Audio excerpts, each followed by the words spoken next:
Bannon, who just said there is a political earthquake coming to Europe this Sunday. Steve, good to have you here. He's live in Paris, France. You can see that Eiffel Tower there behind you. Let me ask you about 2020, though, here on this side of the pond. We were just talking about China, and you've got, Joe Biden out there saying, China's really not that big a deal. Well, why is President Trump talking about China?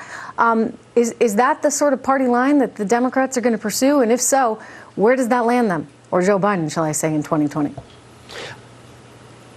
I don't think it's going to land the Democrats there at all. I think you're going to see some tough lines taken. But let's go to Biden specifically. Joe Biden, I think Joe Biden's got to prove to the American people two things. Number one, he's got to prove first he's not compromised by the Chinese Communist Party. In 2013, and President Trump, on last night on Fox, on Steve Hilton's show, asked for this. It's picked up in the New York Times today. He's now calling for this off of Peter Schweizer's investigation. Schweizer's the same team of this organization I used to oversee years ago that did Clinton cash, that drilled down on the corruption of the Clinton apparatus. They did the same thing on Joe Biden. And what they found out in 2013, his son, Hunter, who was totally unqualified, went on a trip with him to China, and then afterwards stuck around in the Bank of China, which, unlike any other central bank in the G20, reports is not independent, like the Federal Reserve or the Bank of England. It reports to the government. They gave this kid $1 billion and then upped it to $1.5 billion. Somebody totally unqualified to run a private equity or venture capital fund or a hedge fund. Gave him $1.5 billion to invest. And it turns out he's invested some of that, I believe, in surveillance companies, some of these companies that oppress the Chinese people, the hardworking Chinese people that have been enslaved by the Chinese Communist Party. Joe Biden is hiding from this. He will not come forward. President Trump called him out last night personally on the Steve Hilton show. I think it's very important. We have to understand that Joe Biden and his family have not been compromised. This is why this thing has gone on for so long. The Chinese are great at influence peddling. And we have to understand if Joe Biden's skirts are clean on this. He's got to come forward. We got to know how much wealth his family's created off of this. We have to know why he took $1.5 billion from an oppressive government and what they did with it. And number two is he said the other day, well, they're not even a strategic competitor. Come on, man. He's got to convince the American people he's serious about this. Well, that's this not is the greatest geostrategic enemy we've ever had. This is an existential threat to the United States of America, and now everybody understands that. People, I just came back from Berlin and in Paris. People in Europe understand it. This is not a game. This is deadly serious as it gets, and Joe Biden's blown it off.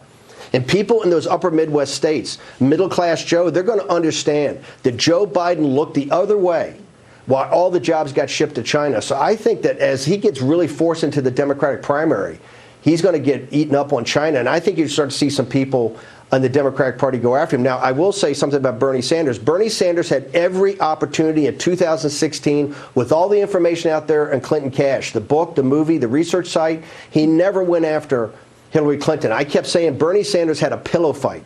It was Donald Trump that took it to her. When I got on the campaign, we went after Hillary Clinton every day on her corruption and her incompetence.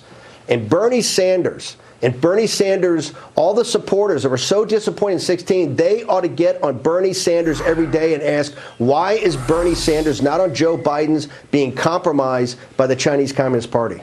As you look at that landscape, who would you say is the biggest threat for Donald Trump in 2020?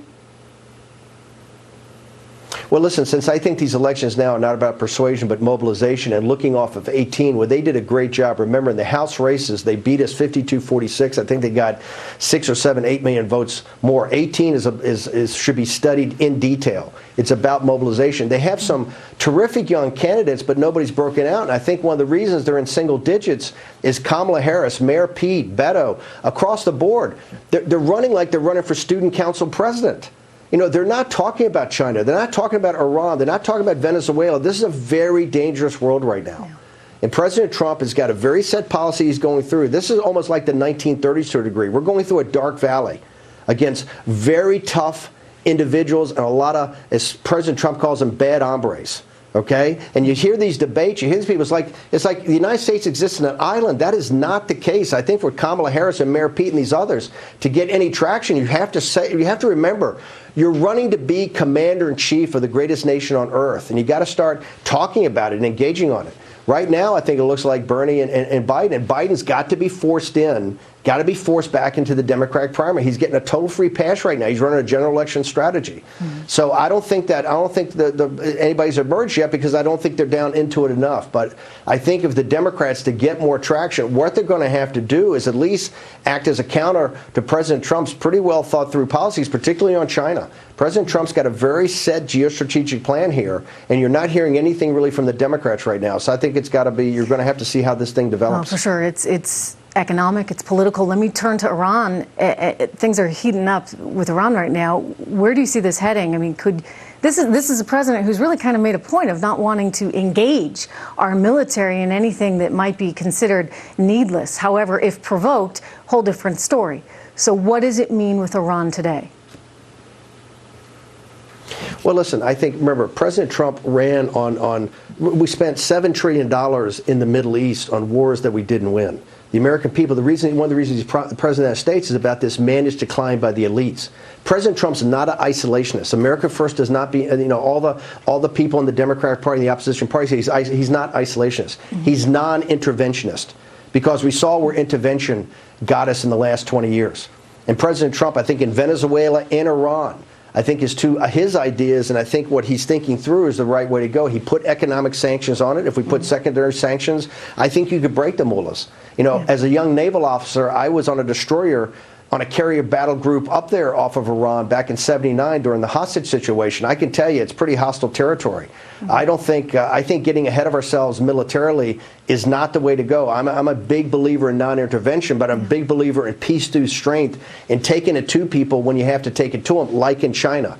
I think Iran, President Trump had the right plan. I don't know what the advisory thing is. I know what I read in the papers and some of the scuttlebutt I hear, but I think President Trump has now got his vision of what he wants to do in Iran. I don't think there'll be a military conflict there. I think there'll be a lot of saber rattling. I think the same thing in Venezuela. These are situations that I don't think the American people want us directly involved in, although they want them handled. And President Trump understands economic warfare because he's a businessman better than anybody I know. It's a path that I don't think anybody would want to go down, to risk lives. I've always said I'd rather lose dollars than lives. And there's a lot that can be done with economic sanctions. But we've got a report out tonight that the Russians are out there trying to restructure Venezuela's debt. And by the way, they're selling a ton of oil to us right now. Their oil sales are way up. Why? Because we can't take any from Venezuela. So as you think about strategically the Western Hemisphere, obviously we don't want to be using our military in any way, shape, or form. But how do we get some kind of resolution there so that we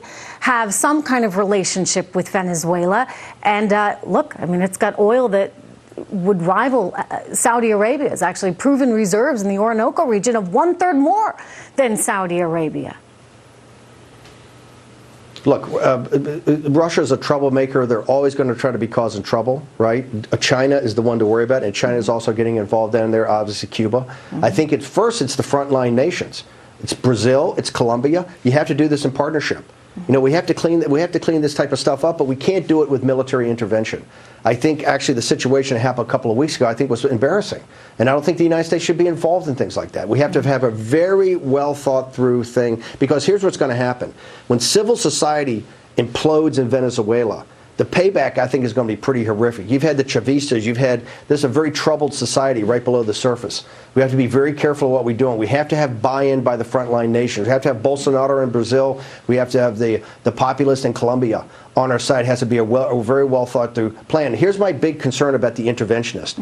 They're very good at getting us into situations. They're not so good about thinking through about how you hold, and they're certainly not very good about getting out. I think Venezuela takes a lot of thought, but absolutely, we have to be involved. We got to do it in a reflective way. I don't think backing some guy with a bullhorn and 9 soldiers in back of him is the way to go. We have to be very reflective. I think the press reports show that the president is saying, whoa, whoa, whoa, whoa, whoa, let's think this through. Let's think Venezuela through, and let's think Iran through very thoroughly, and let's use our economic power to bring about a resolution.